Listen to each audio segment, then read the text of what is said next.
sulitnya mengevakuasi para korban KM Sinar Bangun di Danau Toba, Sumatera Utara. Salah satunya adalah keberadaan jurang dengan kedalaman 600 meter yang perlu kewaspadaan ekstra. Jadi, ada jurang seperti kedalamannya lebih dari 600 meter.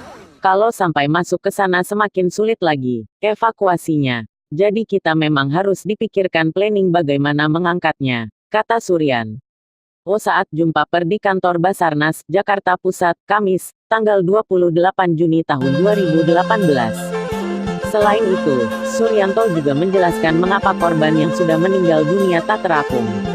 Menurut penuturannya, usai berkonsultasi dengan dokter forensik Universitas Indonesia, sulitnya jasad terapung disebabkan faktor minimnya suhu di lokasi, sehingga tubuh tak bernyawa yang seharusnya mudah terapung di perairan malah semakin tenggelam.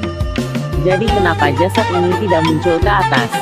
Saya tanya, dok ini kenapa kok jasad-jasad ini enggak naik ke atas? Dijawab, kalau temperaturnya dingin di dasar danau, itu seperti kita menaruh makanan di kulkas, jadi reaksi pembusukannya itu lambat. Jadi, kenapa jasad itu bisa naik? Karena kita harus lebih ringan dari air, tutur dia.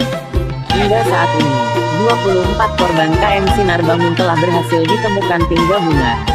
Total korban jiwa tercatat sebanyak 3 orang, dengan sisa diantaranya ditemukan selamat dan tengah menjalani masa pemulihan. 1 korban jiwa diketahui sudah dievakuasi dan dipulangkan kepada pihak keluarga. Sedangkan 2 lainnya, Basarnas dan tim gabungan, menjelaskan masih dalam level proses evakuasi. Keduanya ditemukan lewat tangkapan gambar deteksi teknologi robot ROV dan mulut beam sonar yang memetakan koordinat di T.